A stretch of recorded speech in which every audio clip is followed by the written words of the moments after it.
आज हम शुरू करते हैं। स्पीड तक हमने कंप्लीट कर लिया था। स्पीड के टाइप्स कंप्लीट कर लिए थे। आज हम शुरू करेंगे वेलोसिटी और वेलोसिटी के टाइप्स। तो आज हमारा टॉपिक रहेगा वेलोसिटी,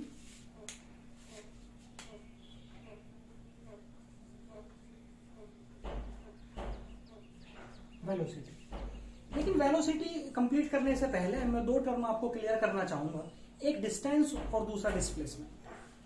तो देखिए जरा, डिस्टेंस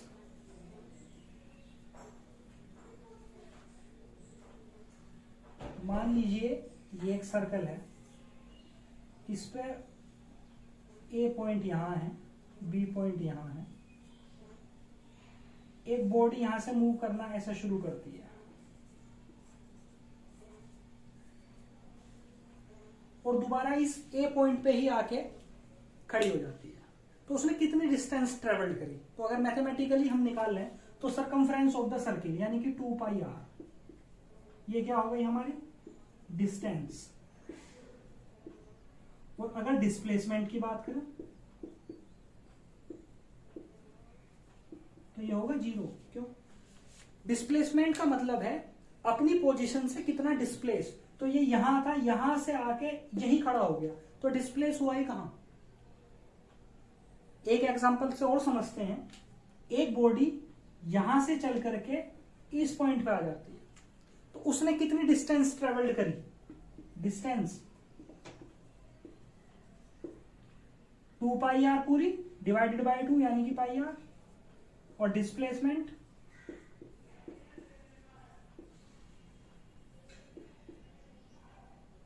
ये यानी कि डी, डिस्प्लेसमेंट है डी। तो अपनी पोजीशन से displace A point to be यानी कि the shortest distance between the 2 points is called displacement. जो भी सबसे छोटी डिस्टेंस होगी 2 पॉइंट के बीच में, उन्हें हम क्या कहेंगे? डिस्प्लेसमेंट। एक बहुत ही आसान, बहुत ही जनरल एग्जांपल से और समझाना चाहूंगा जिससे आसानी से समझ में आ जाए। आपने देखा होगा गांव में घर होते हैं। जब गांव में घर होते हैं तो उनका किसी का रास्ता ऐसा होता है कि घूम के जाना पड़ता है, बहुत दूर से घूम के आना पड़ता है, लेकिन छत से छत मिली रहती है। तो बच्चे क्या काम करते हैं? छत कूदते हैं और दूसरे के घर में चले जाते हैं। तो वो जो स्मार्ट बच्चे हैं जो छत कूद के दूसरी जगह जा रहे हैं, उनका नाम डिस्प्लेसमेंट है। और जो बहुत दूर में को घूम के आ रहे हैं, उनका नाम डिस्टेंस है। तो डिस्प्लेसमेंट जो है अपनी पोजीशन से डिस्प्लेस कितना दूर है, ये नहीं देखना है कौन सा पाथ ट्रेवल्ड करके आ रहा है, देखना ये है कि कितना डिस्प्लेस है, उससे आप सीधा नाप दो, डिस्प्लेसमेंट हो जाएगा। तो वो बच्चे जो अपने घर से दूसरे वाले घर में कूद गए हैं, उनकी डिस्टेंस नाप दो, वो डिस्प्लेसमेंट हो गया। और जो घूम के आ रहे हैं वो डिस्टेंस हो गया। तो सबसे छोटी डिस्टेंस जो हो सकती है वो डिस्प्लेसमेंट कहलाती है। एक दो टर्म और क्लियर कर देता हूं। क्या डिस्टेंस कभी नेगेटिव हो सकती है? तो आंसर है नो, नहीं हो सकती। क्यों? ज्यादा से ज्यादा होगा, आप अपनी पोजीशन को चेंज नहीं करेंगे, आप एक ही जगह पे खड़े रहेंगे, तो डिस्टेंस आपने ट्रेवल नहीं करी।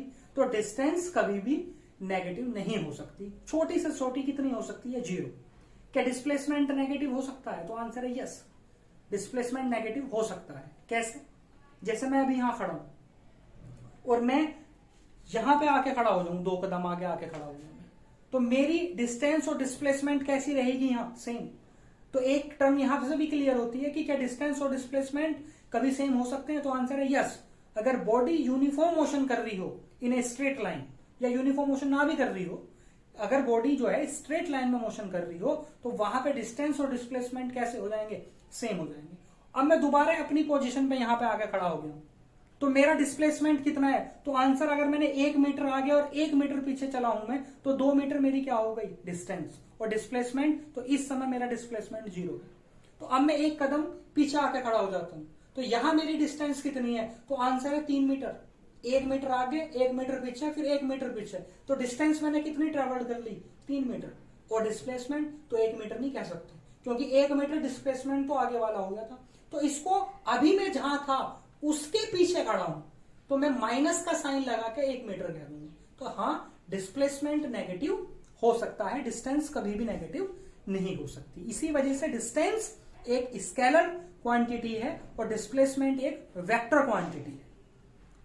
अब स्केलर और वेक्टर की अगर हम बात करें, आप कहोगे कि फिर स्केलर क्वांटिटी क्या है और वेक्टर क्वांटिटी क्या है? तो स्केलर क्वांटिटी वो क्वांटिटी है जिसमें सिर्फ मैग्नीट्यूड रहता है, हमें डायरेक्शन देने की आवश्यकता नहीं पड़ती। और वेक्टर क्वांटिटी वो क्वांटिटी है जिसको हमें मैग्नीट्यूड तो देना ही पड़ेगा, प्लस में हमें डायरेक्शन भी बतानी पड़ेगी। एक छोटे एग्जाम्पल से क्लियर करते हैं। एग्जाम्पल का नाम ही फिजिक्स है। हम किसी दुकान पर गए और हमने वहां जाके कहा कि भाई हमें 5 किलो चीनी दे दो, तो दुकानदार या तो 5 किलो चीनी दे देगा, ये कहेगा भाई मेरे पास नहीं है, आप दूसरी जगह चले जाओगे। कभी आपने ऐसा नहीं कहा होगा कि 5 किलो चीनी दे दो, वो रखी, ऐसा कभी नहीं कहा। डायरेक्शन नहीं देते हैं हम उसे, हम तो उसे बताते हैं कि भाई 5 किलो चीनी दे दो, तो हमें डायरेक्शन देने की आवश्यकता नहीं पड़ी, सिर्फ मैग्नीट्यूड। बहुत से बच्चे पूछते हैं व्हाट इज मैग्नीट्यूड, मैग्नीट्यूड ही क्या है। देखो मैथमेटिक्स में जैसे हम 1 2 3 4 5 6 को डिजिट कहते हैं, हिंदी में इन्हें शायद इकाई कहते हैं, ऐसे ही फिजिक्स की भाषा में 1 2 3 4 को हम मैग्नीट्यूड कहते हैं। तो जिसमें सिर्फ मैग्नीट्यूड हो वो स्केलर, और जिसमें हमें डायरेक्शन भी देनी पड़ जाए वो वेक्टर। जैसे मैं कहूं, जैसे मैं जिस रीजन से आता हूं, यहाँ पे एक मवाना तहसील हमारी पड़ती है, तो मैं कहूं अगर मुझे मवाने जाना है तो कोई मुझे कह दे कि चले जाओ जी इस तरफ चले जाओ, या वो कह दे कि मवाना यहाँ से 10 किलोमीटर दूर है चले जाओ, और मैं मवाना अगर इधर चला गया तो 20 किलोमीटर चला जाऊंगा, मवाने नहीं आएगा, पता लगा कुछ और ही आ गया। तो हमें डायरेक्शन देना पड़ती है। आपने देखा भी होगा जितने भी हमारे डायरेक्शन वाले बोर्ड जो लगे हुए होते हैं, जो हमारे हाईवे वगैरह पर आपने देखा होगा, उसमें लिखा होता है मवाना और एरो का निशान, और वेक्टर का निशान जो है सही मायने में यही है, ये एरो ही वेक्टर का निशान, वेक्टर का जो साइन है वो ये एरो ही है। तो हमें डायरेक्शन देनी पड़ेगी कि मवाना यहां से इधर 8 किलोमीटर, तो मैग्नीट्यूड 8 हो गया और डायरेक्शन यहां पे उसने बता दी है।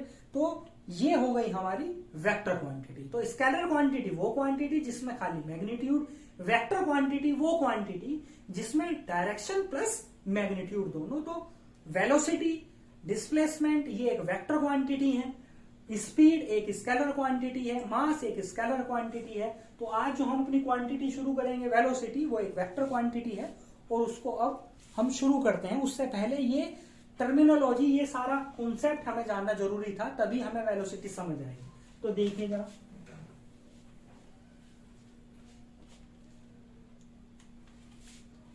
वेलोसिटी होती है डिस्प्लेसमेंट अपॉन टाइम।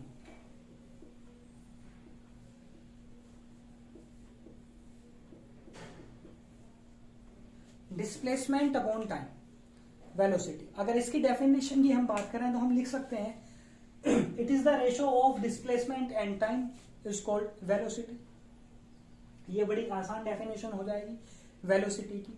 वहां डिस्टेंस था स्पीड में, यहां सिर्फ डिस्प्लेसमेंट आया है, और कोई अंतर नहीं है। ये वो स्केलर थी, ये वेक्टर है, दोनों एक तरह से सगे भाई हैं, बस एक में डायरेक्शन बताने की आवश्यकता पड़ती है, दूसरे की नहीं पड़ती है। आपने वैसे जितने भी शब्द सुने होंगे वो स्पीड है, जैसे गाड़ियों के पीछे लिखा हुआ आपने देखा होगा, स्कूल बसेस के पीछे बहुत लिखा रहता है speed limit 60 kilometre per hour. वहां कहीं वेलोसिटी का यूज आपने नहीं देखा होगा। क्यों?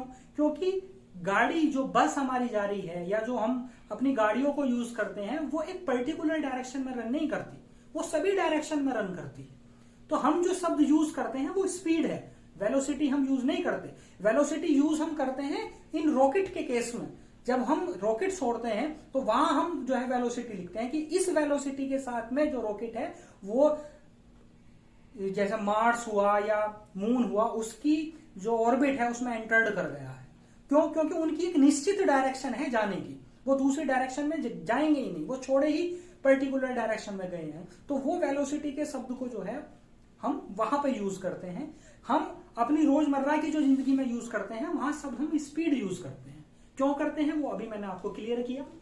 तो वेलोसिटी क्या हुआ हमारा, डिस्प्लेसमेंट अपॉन टाइम हुआ। अब ऐसे ही हम इसकी स्पीड हम लिखेंगे, वो सॉरी टाइप्स हम लिखेंगे। तो पहला टाइप्स इसका हो जाएगा uniform speed, uniform velocity sorry. ये क्या है uniform velocity?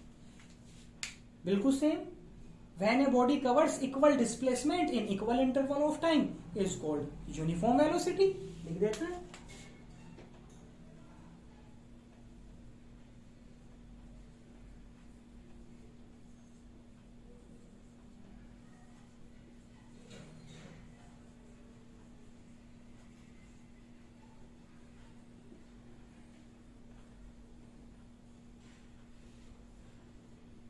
Equal displacement.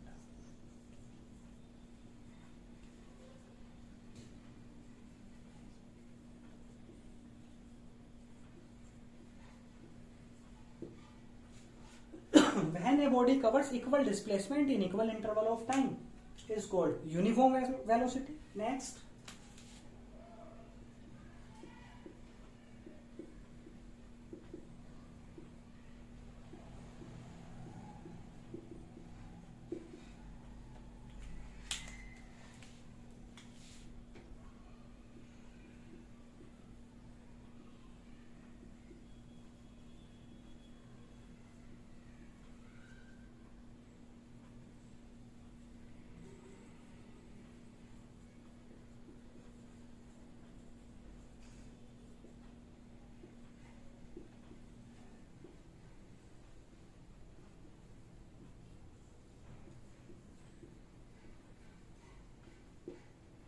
when a body covers unequal displacement in equal interval of time, ये क्या हो जाएगा हमारा नॉन यूनिफॉर्म वेलोसिटी।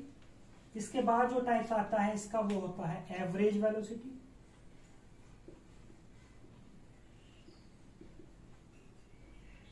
ये वही रहेगी total displacement upon total time taken. इसकी अगर डेफिनेशन लिखना चाहें तो आप लिख सकते हैं total displacement divided by total time taken is called average velocity.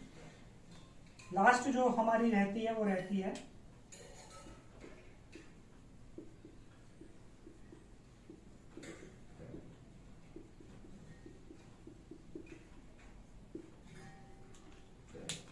ये क्या होती है इंस्टेंटेनियस वेलोसिटी।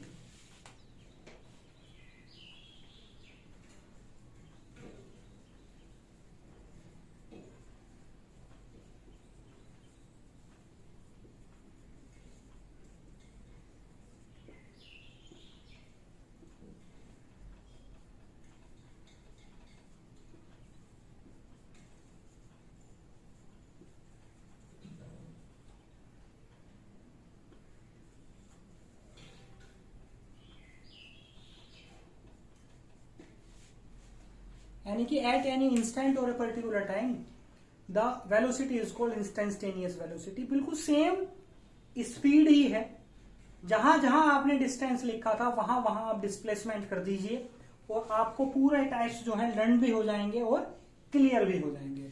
वेलोसिटी समझना जरूरी है, वहां डिस्टेंस था स्पीड में, यहाँ डिस्प्लेसमेंट है, तो डिस्प्लेसमेंट अपॉन टाइम जो होती है वो हमारी क्या होती है वेलोसिटी। अगर इसकी एसआई यूनिट की बात करें तो वो होती है मीटर पर सेकंड। स्पीड की भी एसआई यूनिट जो होती थी वो भी मीटर पर सेकंड ही थी। और ये कैसी क्वांटिटी है तो ये एक वेक्टर क्वांटिटी है, ये एक वेक्टर क्वांटिटी है। हाँ, मैंने स्पीड और वेलोसिटी आपको क्लियर करा दी है। नेक्स्ट जो मैं आपकी क्लास लूंगा उसमें स्पीड और वेलोसिटी के ऊपर कुछ न्यूमेरिकल कर लेंगे ताकि हमें ये दोनों टॉपिक्स और अच्छे से क्लियर हो जाएं। बस आप यहीं तक रखेंगे।